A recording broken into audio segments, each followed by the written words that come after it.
Oh yeah, did you guys hear that E3 is coming back? It's kind of fun, right? You guys like E3? You guys like E3 weekend and just following the news? Basically, it's the Super Bowl for nerds, right? Like you know how normies, ew, normies. You know how normies really like the Super Bowl.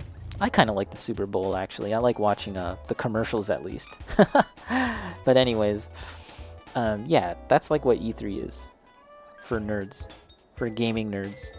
They're like, oh yeah, who's gonna win E3? Nintendo, Sony, PC, Microsoft? Who's gonna win?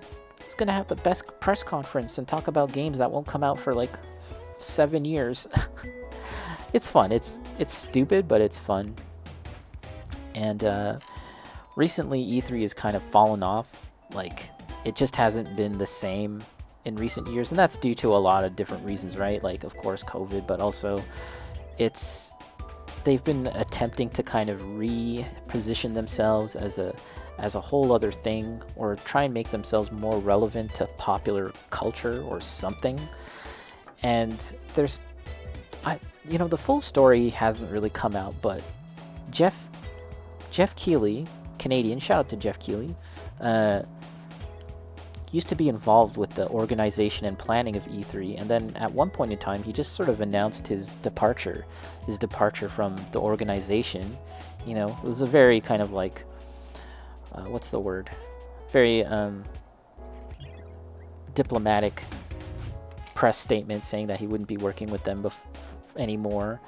But it wasn't too long before we kind of understood just a little bit about what they were doing. Like they were kind of sort of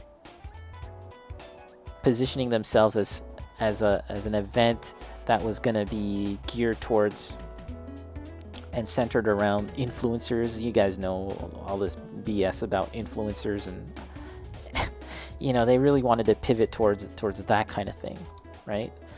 At the expense of making the event available for journalists, making the event. Oh, we got to follow Pawn Props. What's up, Pawn Props? Thank you for the follow. What's up? What's up? How are you doing?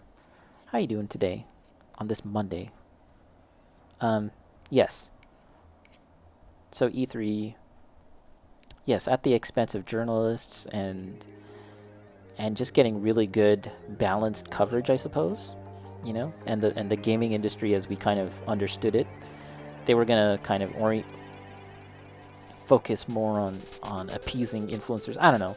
Anyways, Jeff Keighley would go on to create his own event, or several events, Summer Game Fest, and work with like a European game event, and that's in recent years that has kind of taken over E3 as being like the event, right? But yes, it's coming back, and we'll see. I don't know. Arch. Oh no, E3 hide your wallets. Right. It's funny though. Like hide your wallets, but also a lot of these games won't be even coming out for for years, right?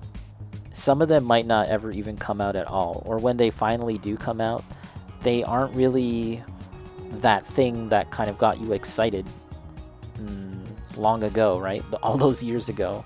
So it's just weird. It's just a fun time to look at and be excited about games, but at the same time, there's a lot of like smoke and mirrors regarding the things that you see at E3. So I'm always hyped, but I'm always kind of like, I actually end up feeling a little disappointed in the game industry. A little, E3 always leaves me feeling like, oh god, more shooters, more stuff that I don't actually care about. You know what I'm saying? Like, it's a whole weekend based around mostly first-person shooters, and like I said, just a bunch of stuff that I don't actually care about. So,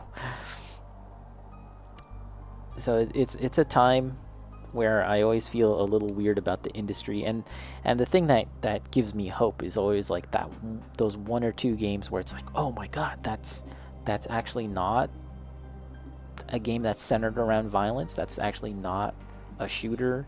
This is some game that might actually look kind of beautiful, some game that actually might look artistic, right? Like I remember Shadow of the Colossus being shown one time. That was a long ass time ago, and yeah, there's violence involved, but it's not really just solely about that.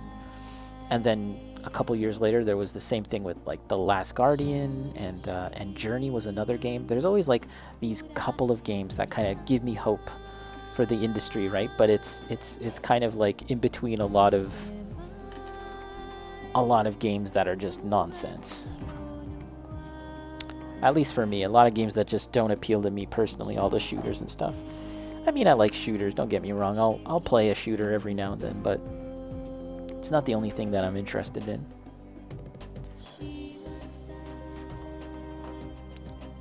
C3. Song of the Ancients. Which one is that, the Bomba? That sounds familiar. Song of the Ancients. Was that a PlayStation... Was that shown during a PlayStation thing? Was that a Ubisoft game? Yeah.